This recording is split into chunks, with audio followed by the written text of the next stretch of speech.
আসসালামুয়ালাইকুম, hi there.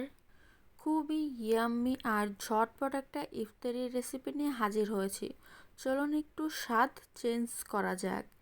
এখানে আমি মুরগির বুকের মাংসের একটা পিসের 10-12 পিস বা টুকরো করে নিয়েছি। এবারে তো 1/4 টিস্পুন গোলমরিচ গুঁড়া, হাফ চামচ রসুন বাটা, হাফ চামচ পেঁয়াজ বাটা, 1/4 টিস্পুন জিরা বাটা, স্বাদ মতো লবণ, হাফ চামচ আদা বাটা, 1 চামচ টমেটো সস, হাফ চামচ সয়া সস, 1/4 টিস্পুন হলুদের গুঁড়া, হাফ চামচ মরিচের গুঁড়া দিয়ে ভালো করে মেখে নিচ্ছি।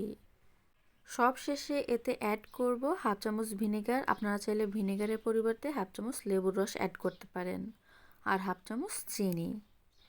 এখন ভালো করে মেখে এটাকে 10 মিনিট রেস্টে রেখে দিতে হবে। আমি মাংসের পিসের আপনাদের সাইজটা দেখিয়ে দিচ্ছি। দেখুন, একটু মোটা করে আর মিডিয়াম সাইজের কেটে নেবেন। এখন 10 মিনিট রেস্টে রাখবো। এবার একটা আলু আপনাদেরকে কেটে দেখাচ্ছি। দেখুন, এগুলোকে লম্বা করে এভাবে পাতলা পাতলা স্লাইস করে কেটে নিতে হবে। এটা অনেক বেশি পাতলা করবেন না, আবার অনেক বেশি মোটাও করবেন না। দেখুন, এর সাইজটা জাস্ট এমন হবে। এখন এগুলোকে আমি ভালো করে ধুয়ে নেব।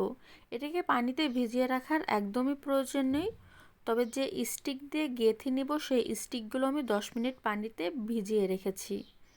এবার একটা বাটিতে আমি 3 চামচ কর্নফ্লাওয়ার, অল্প একটু লবণ আর পানি দিয়ে একটা ব্যাটার তৈরি করে নিব।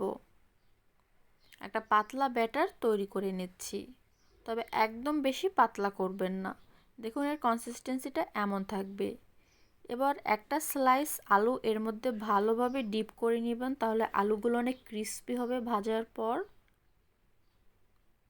এরপর এক পিস মাংস নেবেন, এভাবে আলুটা ভাজ করে মাংসটা মাঝখানে বসিয়ে দিবেন।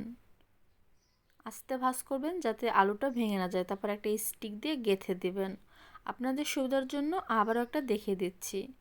স্টিকটা যদি আপনারা পানিতে ভিজিয়ে রাখেন তাহলে এটা ভাজার সময় পুড়ে যাবে না। দেখুন, এভাবে স্টিক দিয়ে গেঁথে দিলে বাস হয়ে গেল। এখন চলুন ভেজে নিই। আমি এখানে পর্যাপ্ত পরিমাণ তেল ভালো করে গরম করে নিয়েছি। এখন প্রতি ব্যাচে 5 থেকে 6টা করে দিয়ে একদম লো আছে এগুলোকে 8 থেকে 9 মিনিটের মতন টাইম নিয়ে ভেজে নিতে হবে।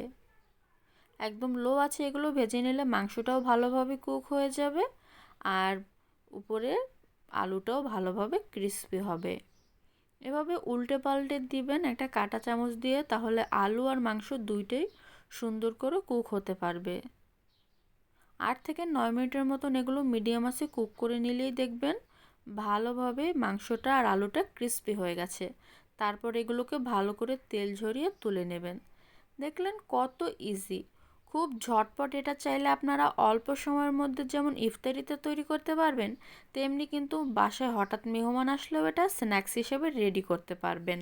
রেসিপিটি ভালো লাগলে লাইক, শেয়ার, কমেন্ট করুন। আল্লাহ হাফেজ।